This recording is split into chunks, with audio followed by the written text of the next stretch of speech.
দীর্ঘ ১৫ বছরের বেশি সময় পর আগামী ২৫ ডিসেম্বর দেশে ফিরছেন বিএনপির ভারপ্রাপ্ত চেয়ারম্যান তারেক রহমান। তার নিরাপত্তাকে ঘিরে যে শক্ত বলয় সৃষ্টি করা হচ্ছে তা মনে করিয়ে দেয় রাশিয়ার প্রেসিডেন্ট ভ্লাদিমির পুতিনের নিরাপত্তা ব্যবস্থাকে। তারেক রহমান দেশে ফেরার দিনে পুলিশ সহ আইন শৃঙ্খলা রক্ষাকারী বাহিনীর প্রায় ২,০০০ সদস্য তার নিরাপত্তার কাজে নিয়োজিত থাকবে। এছাড়া বিএনপির নিজস্ব ব্যবস্থায় দলের চেয়ারম্যান সিকিউরিটি ফোর্সের মাধ্যমে সমন্বিত নিরাপত্তা পাবেন তারেক রহমান। হযরত শাহজালাল আন্তর্জাতিক বিমানবন্দর থেকে এভার কেয়ার হাসপাতাল ও গুলশান এভিনিউয়ের বাসভবন পর্যন্ত এই বিশেষ নিরাপত্তা ব্যবস্থা নেওয়া হয়েছে।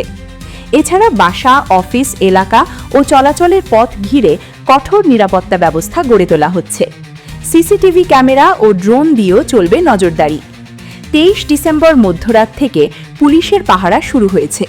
গোয়েন্দা পুলিশ, সাদা পোশাকে ও পোশাকধারী পুলিশ সহ আইন শৃঙ্খলা রক্ষাকারী বাহিনীর সদস্যরা নিরাপত্তায় নিয়োজিত থাকবেন। ২৫ ডিসেম্বর তারেক রহমান দেশে ফেরার দিন ঢাকার বিমানবন্দর থেকে ৩০০ ফিট হয়ে এভার কেয়ার হাসপাতাল ও গুলশান পর্যন্ত নিশ্চিদ্র নিরাপত্তা বলয় থাকবে। বিমানবন্দর থেকে গুলশান পর্যন্ত প্রতিটি থানা এলাকায় পুলিশের বিশেষ নিরাপত্তা ব্যবস্থা থাকবে। সঙ্গে থাকবে পুলিশের স্পেশাল এসকর্ট। এছাড়া বিভিন্ন মোড়ে মোড়ে পুলিশি চেকপোস্ট রাখা হবে।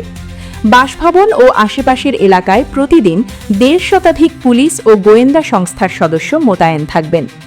তারেক রহমান কোথাও যাতায়াত করলে এবং পুলিশের নিরাপত্তা চাইলে এই ব্যবস্থা আরও বাড়ানো হবে।